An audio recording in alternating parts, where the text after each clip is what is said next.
Hi, everyone. Welcome to Force for Good, a podcast brought to you by the University of Minnesota's Carlson School of Management's Diversity, Equity, and Inclusion team.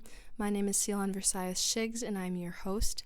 This podcast aims to showcase the outstanding accomplishments and celebrate the multitude of identities that the Carlson student body displays. At Force for Good, we hope that Carlson students can find like-minded individuals to collaborate with, befriend, and be inspired by. In addition to this, we hope this podcast gives students with a story a platform for their stories to be heard. If you have any interest in being a guest on the podcast, please do not hesitate to reach out. In the meantime, be sure to follow the Carlson School's official Instagram to stay in the loop. In this episode, I had the opportunity to interview Shalom Weatherspoon, a senior at Carlson and the president of NABA, the National Association of Black Accountants. Let's get into it.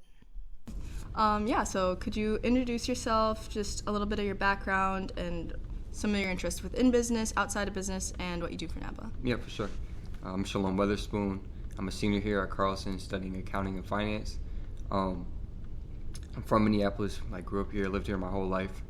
Went to De La Salle High School, and growing up, I was just always had like entrepreneurial spirit. Like my earliest memories were I did like lemonade stands with my brothers. I think my dad noticed that around that age, like 13 or 14, and encouraged me to start researching like stocks and like saving for retirement and that type of stuff.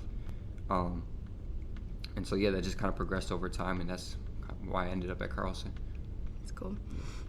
Is there anyone in your family who is already in business, or was that kind of more of something that you were into and your family just tried to help and like support you getting into it? Yeah, I would definitely say my family's more like medical field leaning. So my dad, he's a therapist, like family and marriage, and then my sister, she's a nurse, and then my dad, he opened his own practice. So now my mom works at that business, just kind of doing.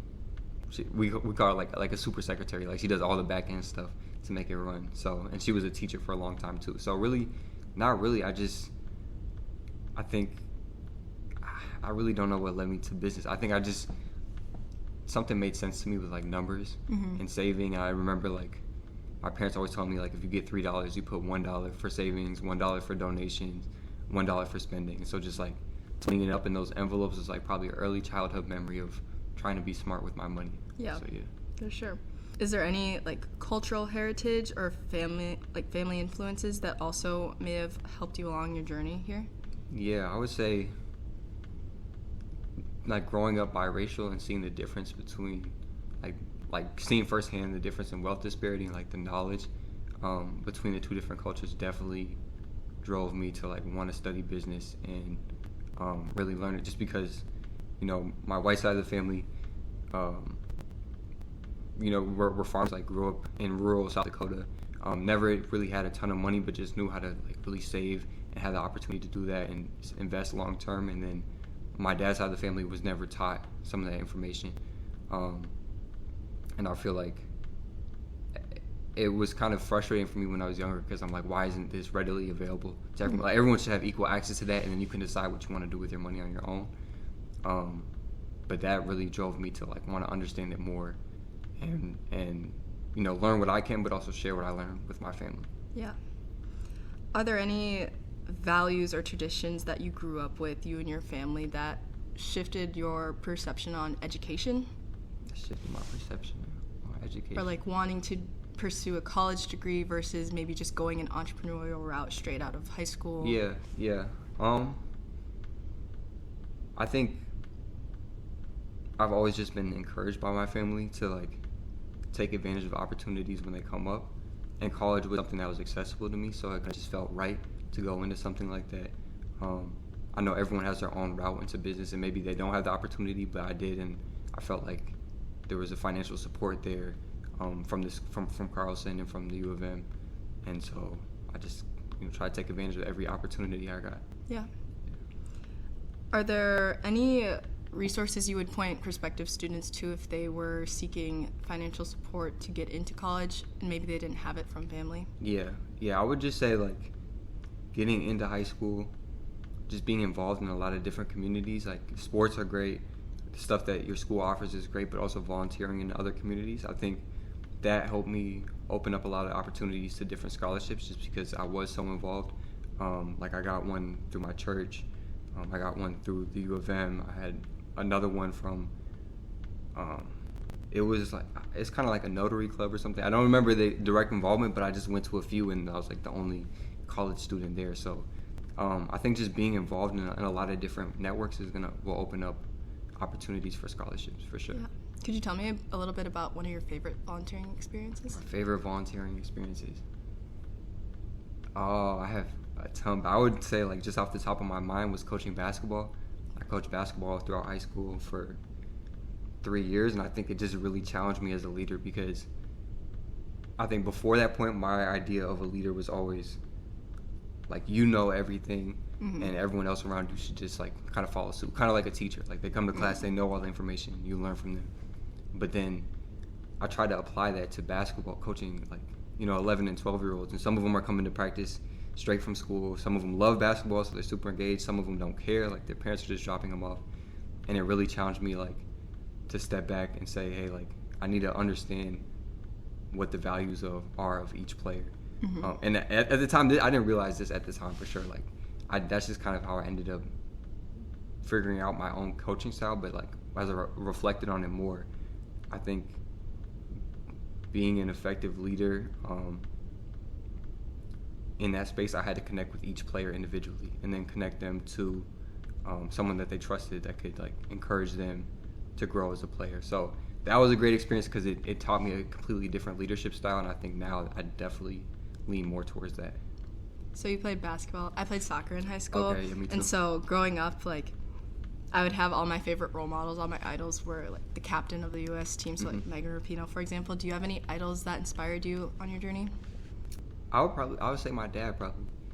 Just the way that he, like, walks into the room in any space, he always, like, has a sense of confidence. I think people naturally gravitate towards him and want to listen to him. And if he is ever uncomfortable or, like, nervous about something, he doesn't show it on the outside. Maybe he'll tell me later. So I think that always, like, I always look up to him as a leader, and I hope, like, one day I can get to that level too. Yeah. How has diversity, or maybe even, like, the lack thereof, impacted your personal and academic experiences so far? Yeah. Definitely, like, growing up. So there was a period of my life where I went to, like, 5 different schools over 5 years, and those all 5 of those schools were, like, very different. So I started off, I grew up in, like, a Montessori school system. I don't know if you're familiar with that. Yeah. Okay. So it's, like, for anybody else, like, listening, like, it's more like there's, like, almost no tables. Like, you're sitting on the floor. You're, like, it never felt like learning. I didn't even really realize I was in school until I left Montessori, got into the public school system, and they're like, all right, you need to be at the desk every day. You can't write in cursive. You need to write in print. And so, like, I had a lot of unique experiences like that, switching schools so often, that made me, like, I think it helped me learn how to communicate and connect with people differently, because there was just students from different backgrounds. Yeah. And, starting at a new school, you can either try to make new friends or you might end up on your own. Thankfully, I was always able to make friends, but I think just being in those diverse environments challenged my learning style and made me adaptable to anything. Yeah. And that's really important, being adaptable, especially in business. You're always thrown, like, multiple challenges and obstacles, and if you can't navigate them, then you're kind of either going to fall behind or you're going to hit a really hard spot. For sure. Have you ever hit a spot like that? Or when you did, what support systems have you found at Carlson here to help you? Yeah, I already know, like, the toughest spot for me in, like, all of school was graduating high school and going into college. Just, like, I don't know, I kind of, like, blocked that out of my memory because I don't even think about it that much. But like, graduating high school, COVID hit, everyone experienced that. Like, it was challenging for a lot of people. Thankfully, I had, like, a supportive household, so that wasn't really a huge issue. Quick question, were you the class that graduated in your senior year it was COVID, or your freshman year of college it was senior COVID? Year of high school, yep. So it was like, they just told us we were going to have an extended spring break, and then we never went back. Right. But then one of my friends that I grew up playing basketball with, unfortunately, he fell victim to gun violence. And so that was, like, really, I don't know how to, like, I just never had been around stuff like that before. I knew people that had been, shot before, but I didn't grow up with anybody like that. Like, it was just before I was born, so it was always, like, a story that was out there. But, like, dealing with that was And then on top of COVID and not knowing like what school was going to be like, I didn't even want to go to college, honestly. And so I really leaned into my parents and my family and just asked them like, what should I do? And they told me, they were like, worst case scenario, you drop out, like you take a year off, you always have us, you can always come back here.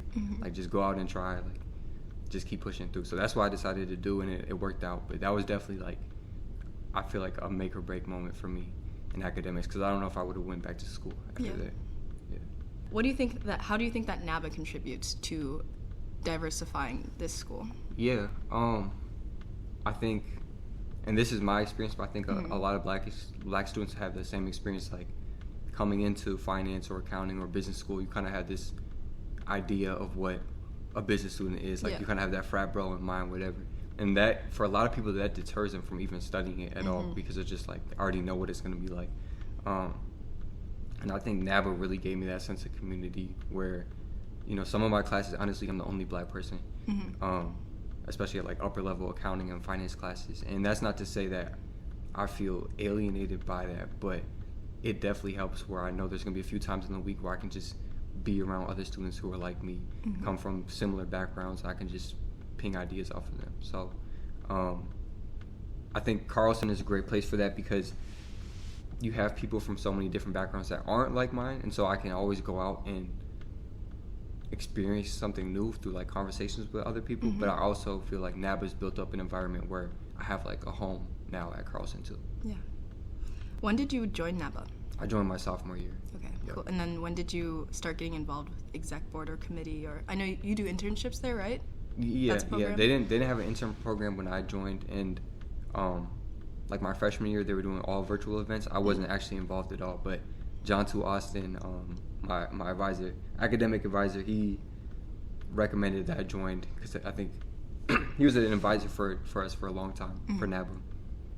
And he was just like you're black, you study accounting, just go check it out. So I went to one event, and the president, Nate Tay, who's like been a huge mentor to me too, he recommended that I run for the board. So I was a chief financial officer my sophomore year, and I fell in love like right away, and just been super involved ever since.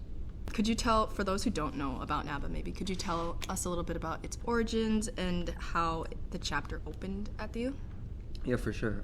I don't think I know actually the history of how this chapter opened. I know we've been here for at least 10 to 15 years, but the national chapter was formed in 1969, I want to say.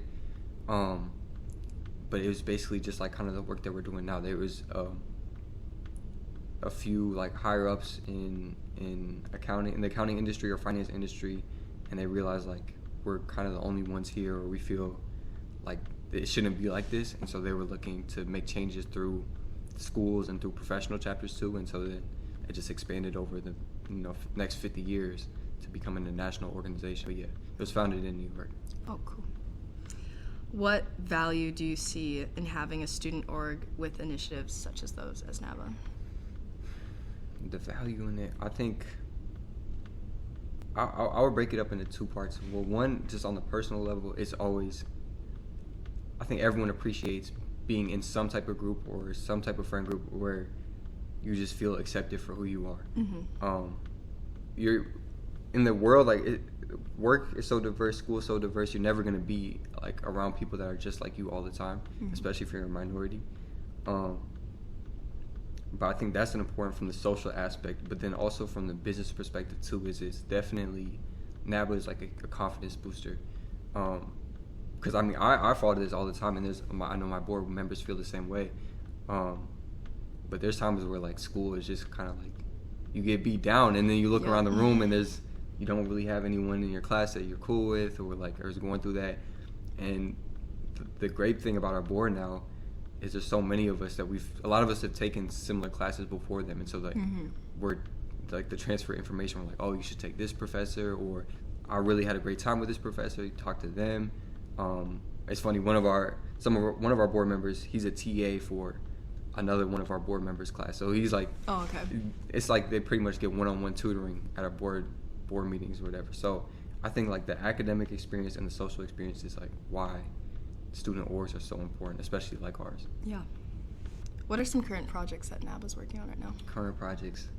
I mean, we have a ton. So we just launched our intern program, like over winter break. So our interns are getting involved now. So that's trainees. A new program.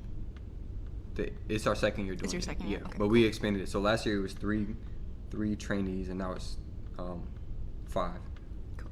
And if I say intern too, please correct me because we did change the name from intern to trainee. Okay, yeah, good to know. So yeah, trainees. So that's been a big thing, and some events we have planned. We're doing a wellness event on Tuesday.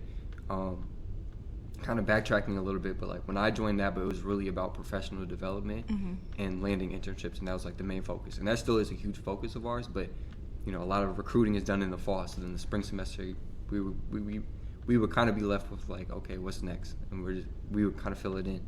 And getting member feedback, like our members definitely noticed that and kind of said that we want to be more engaged. We want more engaging sessions. So that's really been a mission of ours this year, is like coming up with new creative events. So this wellness event, Cyrus, he's organizing it, is focusing on like Black mental health.